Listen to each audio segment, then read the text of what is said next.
Everyone.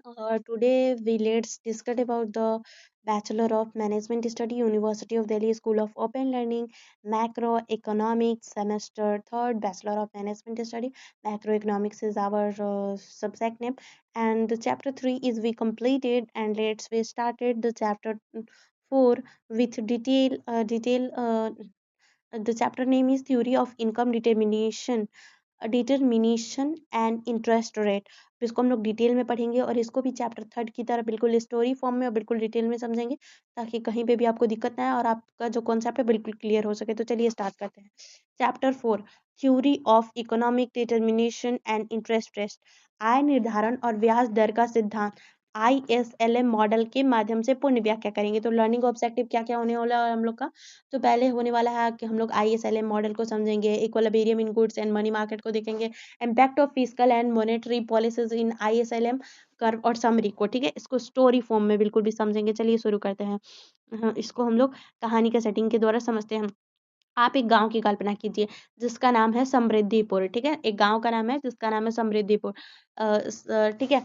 अब इस गांव में तीन मुख्य पात्र हैं। रमेश उपभोक्ता है जो कि कंज्यूमर हाउस होल्ड, ये रोज मेहनत करता है, जितनी आय होती है उतना खर्च करता है, ठीक है ना, जितना आय होता है खर्च करता है या फिर बचत करता है, ठीक है। सीमा क्या है? उद्योगपति है, फिल्म्स व कपड़े, फर्नीचर और मशीनें बनाती है। गुड्स मार्केट उसी के द्वारा संचालित होती है। गांव में एक बैंक है, बैंक जो है सरकार का है, तो मनी मार्केट को नियंत्रित करता है। सुदर इंटरेस्ट रेट इसी के द्वारा तय होती है, ठीक है ना। पूरी कहानी रमेश सीमा गांव बैंक के इर्द गिर्द घूमेगी और इसमें आप ISLM मॉडल का अनुभव करेंगे। तो देखिए बिल्कुल भी जो इंपॉर्टेंट इसके हट टॉपिक है उसको हम लोग आपको बिल्कुल स्टोरी के फॉर्म में समझाने वाले हैं, जिसके आपके कॉन्सेप्ट जो होंगे बिल्कुल क्लियर हो जाएंगे और आपको बिल्कुल डाउट नहीं होगा, बिल्कुल आसानी से आपके सारे कॉन्सेप्ट क्लियर होंगे। तो चलिए स्टार्ट करते हैं। इंट्रोडक्शन क्या है कि केनेजियन प्रणाली में आय इनकम केवल उत्पादन से नहीं होता है। इनकम जो होता है केवल उत्पादन से नहीं होता है, बल्कि समग्र मांग एग्रीगेट डिमांड से निर्धारित होता है। और ब्याज दर इंटरेस्ट रेट मुद्रा बाजार मनी मार्केट की स्थिति से तय होती है। अब दोनों एक दूसरे पर असर डालते हैं, यानी कि जब आय बढ़ेगी तो लोग ज्यादा पैसा मांगेंगे, तो जब ब्याज दर क्या होगा, बढ़ सकती है। जैसे कि अब सबको पता है कि इंडिया में जो टैक्स देने की पॉलिसी है वो ज्यादा, जिसका इनकम है उसको ज्यादा टैक्स देना पड़ता है ना, तो ब्याज दर बढ़ेगी तो निवेश जो होता है निवेशमेंट घटेगा, आय कम हो जाएगी, ठीक है ना। तो दो तरीके का मार्केट है, ये दो बाजार मिलकर अर्थव्यवस्था को पूर्ण संतुलन, good market is equal to IS curve और money market is equal to LM curve. जो अच्छा मार्केट है वो IS कर्व बनाता है और जो मनी मार्केट है वो LM कर्व बनाता है। जब दोनों का संतुलन एक ही समय में होता है तो अर्थव्यवस्था पूरी तरह से इक्विलिब्रियम में मानी जाती है। कि जब गुड मार्केट IS कर्व और मनी मार्केट LM कर्व, जब दोनों का संतुलन एक ही समय में होता है तो अर्थव्यवस्था पूरी तरह इक्विलिब्रियम में मानी जाती है। तो good market equilibrium IS curve, IS का मतलब है investment is equal to saving. दृश्य कल्पना करते हैं इसको, देखिए, सीमा उद्योग चलाती है, वह तभी उत्पादन करेगी जब गांव में लोग उसके सामान खरीदे। मतलब कोई भी अगर उद्योग चला रहा है तो लोग उसका सामान खरीदेंगे तभी तो वो नया प्रोडक्ट मेड करेगी, नहीं खरीदेंगे तो क्यों बनाएगी, नहीं बनाएगी। तो लोगों को उपभोक्ता सी और उद्योगपति का निवेश करना आय। तो निवेश ब्याज दर पर निर्भर करता है, ब्याज दर कम होगा तो आय बढ़ेगा तो आउटपुट बढ़ेगा, ठीक है ना। ब्याज का दर अधिक होगा, आय घटेगा तो आउटपुट घटेगा। इसलिए गुड मार्केट इक्विलिब्रियम हमें एक कर्व देता है, IS curve is equal to inverse relation between Y and R। R बढ़ेगा तो आई घटेगा, एडी घटेगा वाई घटेगा, आर घटेगा तो आई बढ़ेगा, एडी बढ़ेगा वाई बढ़ेगा। इसलिए IS कर्व ढलान वाला डाउनवर्ड स्लोपिंग होता है। समझ में आ गया कि IS कर्व जो होता है डाउनवर्ड। तो देखिए आर का मतलब आपको समझ में आ रहा है, आर मतलब क्या होता है, आई मतलब क्या होता है, यहाँ पे हमने ऊपर में बिल्कुल डिटेल किया हुआ है कि वाई, जैसे कि वाई हो गया, आर हो गया, ब्याज दर को आर से डिनोट कर दिए, वाई को, आई को हम लोग वाई से डिनोट कर रहे हैं, ब्याज दर को आई से, इन्वेस्टमेंट को आई से, ब्याज दर को हम लोग आर से, इनकम को वाई से, इन्वेस्टमेंट को आई से। समझ में आ गया, वाई आर आई है तो आपको समझ में आ रहा होगा, और ISLM है तो सारी चीजें क्लियर हो गई। और एडी को एग्रीगेट डिमांड से, तो सब कॉन्सेप्ट क्लियर है। तो कहानी को समझते हैं। गांव बैंक ने ब्याज दर बढ़ा दी, जो गांव का बैंक है उसने ब्याज दर को बढ़ा दिया। अब सीमा बैंक से उधार लेकर नया कारखाना नहीं लगाएगी, नया निवेश नहीं होगा, इसलिए गांव के मजदूरों की आय घटेगी, वाई घट जाएगा। यह दर्शाता है कि जब आर इंक्रीज होता है, यानी कि जब टैक्स इंक्रीज होता है तो वाई जो होती है, इनकम होती है, वो घट जाती है। तो इसलिए आईएस जो होता है वो डाउनवर्ड स्लोपिंग हो गया। समझ में, IS कर्व क्या हो गया, डाउनवर्ड स्लोपिंग। आईओएस क्या होता है कि investment is equal to to saving, IS is equal to investment is equal to saving. तो ये बातें समझ में आ गई। IS कर्व, इस कहानी के माध्यम से आपने IS कर्व को बिल्कुल कॉन्सेप्ट आपका क्लियर हो गया। अब चलिए मनी मार्केट को समझते हैं। Money market equilibrium, LM curve. Allium का मतलब क्या होता है? लिक्विडिटी प्रेफरेंस, मनी सप्लाई, ठीक है ना, liquidity preference.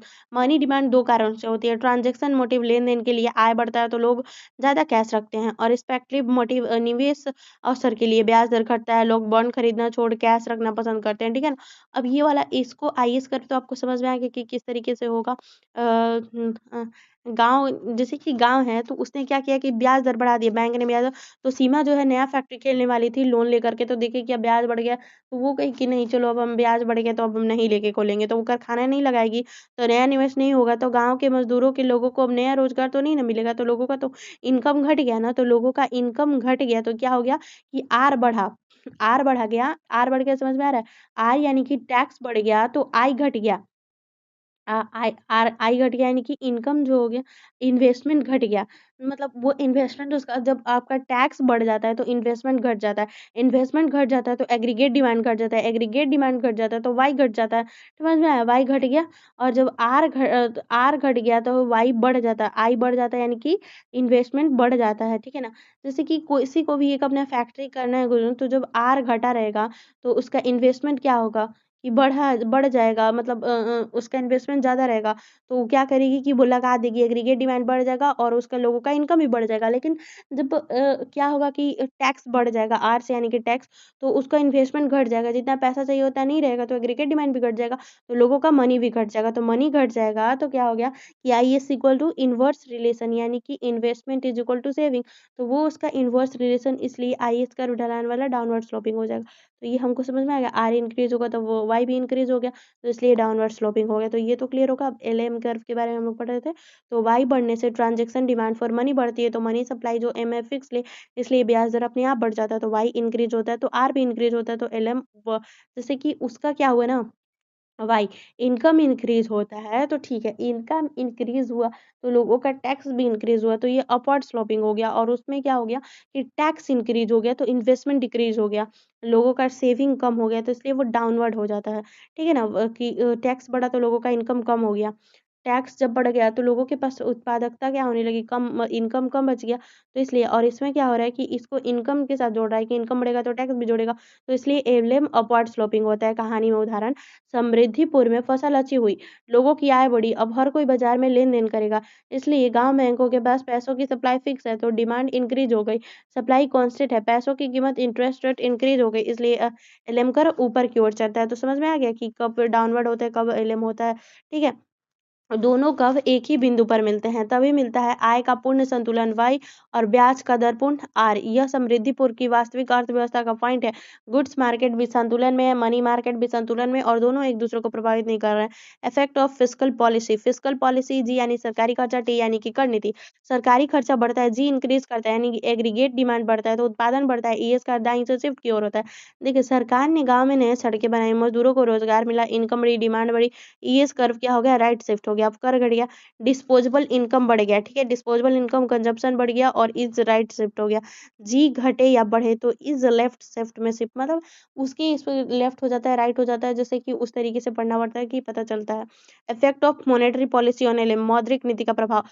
Monetary policy is equal to money supply, money supply बढ़ता है तो LM कर्व जो होता है राइटवर्ड शिफ्ट हो जाता है, ब्याज दर घट जाता है, निवेश बढ़ जाता है, आय बढ़ जाता है। कहानी, गांव बैंक में आम जनता को आसानी से लोन देने की घोषणा की, ब्याज दर नीचे आई, सीमा ने नया प्लांट लगाया, गांव की आय बढ़ गई, मनी सप्लाई घट गई, M डिक्रीज हो गया, LM शिफ्ट हो गया, R बढ़ने लगा, I घट गया, Y भी घट गया। इंपोर्ट आयात का SLM प्रभाव हो गया, आय बढ़ा तो लोग ज्यादा फॉरेन गुड खरीदने लगे तो इंपोर्ट बढ़ गया, घरेलू उद्योग का उत्पादन घटने लगा, is curve slightly left shift. आयात बढ़ने से क्या होता है, डोमेस्टिक जो होती है ना, डोमेस्टिक एग्रीगेट घटता है और वाई में कमी आती है, इस कर्व फ्लैटन भी हो सकता है। जैसे कि गाँव में वीडियो गेम्स विदेश से आने लगे, लोगों ने स्थानीय खेल खेलना बंद कर दिया, सीमा का उत्पादन कम हो गया, डोमेस्टिक इनकम घटने लगी और इस धीरे-धीरे बाईं ओर खिंच गया, ठीक है? अब सारांश को समझते हैं। समृद्धिपुर की अर्थव्यवस्था जैसे कि गुड मार्केट, आईएस, जब आर इंक्रीज़ होता है ना, तो आई जो होता है ना वो डिक्रीज़ होता है। आर यानी कि कर, इन्वेस्टमेंट डिक्रीज़ और Y is equal to income decreases, इसलिए इज़ जो है डाउनवर्ड स्लोपिंग है। Money market LM, Y increase होता है तो मनी डिमांड भी इंक्रीज़ करता है, तो आर भी इंक्रीज़ करता है, तो इसलिए LM upward sloping. Equilibrium, IS और एलएम जहाँ करते हैं वही आर और वाई होता है, तो इक्विलिब्रियम होता है। फिस्कल पॉलिसी, जी इंक्रीज़ होता है तो आईएस जो होता है राइट में आ जाता है, एआईएस, ठीक है? और जब टी इंक्रीज़ हो जाता है तो आईएस राइट में रहता है। जब जी डिक्रीज़ होता है, टी इंक्रीज़ होता है तो आईएस लेफ्ट में होता है। मॉनेटरी पॉलिसी क्या होता है? एम इंक्रीज़ होता है तो एलएम राइट, एम डिक्रीज़ होता है तो एलएम लेफ्ट। इंपोर्ट्स क्या होता है कि आय बढ़ता है ना तो फॉरेन गुड्स खरीद बढ़ते हैं। जब आय बढ़ गया तो लोग बाहर का चीज़ खरीदने लगे। अब इंडियन जैसे कि हम लोग को पता है कि जब किसी के पास पैसा ज़्यादा हो जाएगा तो वो इंडियन फॉरेनर एप्पल का प्रोडक्ट यूज़ करने लगा। पहले सैमसंग ये सब यूज़ करता होगा ना, एंड्रॉइड यूज़ करेगा, फिर आईफ़ोन यूज़ करने लगेगा तो उसका खराब हो जाएगा सब चीज़। तो डोमेस्टिक प्रोडक्शन घट गया तो आईएस थोड़ा लेफ्ट शिफ्ट हो जाएगा। तो इस तरीके से ये चैप्टर हम लोग का यहीं पे कंप्लीट हो जाता है। चैप्टर 4 कंप्लीट हो गया हम लोग का। Theory of income determination and interest rate अगले वीडियो में हम लोग पढ़ेंगे चैप्टर 5। तो हम लोग पढ़ रहे थे bachelor of management study, university of Delhi school of open learning, subject macro economics, chapter 4 theory of income determination and interest rate completed, and next video started the chapter 5. Thank you, like, share and subscribe.